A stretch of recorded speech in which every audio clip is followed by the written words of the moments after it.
Yes. Yun, no? Ganda. Saan ba na? Wait lang, sir. Okay. Hazard. Signal. Yan. Sila. Bagay na bagay sa block.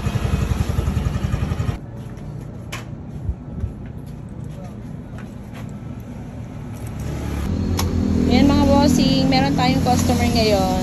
Yan, kasalukuyan po tayo nag-i-install ngayon ng JPA light. Ayan. I-install na po yung sa tail light niya and signal light. Yan, set na po yan mga bossing for only 8,000 pesos. Harap likod na po yan sa tail light niya at saka sa kanyang signal light. Yan. From Imos pa si boss. Yan, dumayo pa siya dito sa atin. Lalayo kasi si Bossing pag doon pa kay Pasha Manila eh. Yan, ito yung bago ngayon ni Pasha. Glossy black.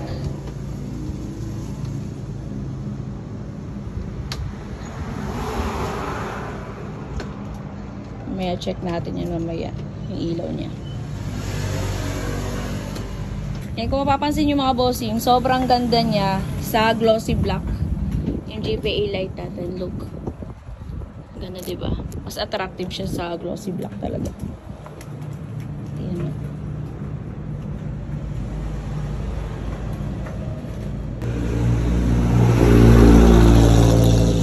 Ito pa malupit. Kapit ulit. Pwede na. Meron kaming nalaman dito sa version 2 ng Fazio. So, kailangan pala Hindi plug and play yung hindi plug and play ang JPA. And guys, meron kaming nalaman dito sa version 2 ng Fazio. So, hindi pala siya plug and play. Yan, kailangan nyo mag-rewiring dito.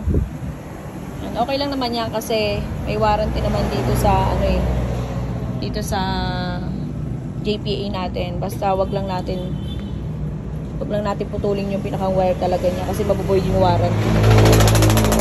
Dapat meron kayong ganito, terminal. Dapat may terminal kayo. Magkaiba pala siya sa version 1 compare dito sa version 2 natin. Ayan. Para aware lang kayo mga bossing ha. Sa mga version 2 dyan. Ayan guys, sa motor ni boss. Ayan, glossy black. Ang ganda diba? Pa-install siya sa atin ng JPA light, tail light and signal light. Yan o.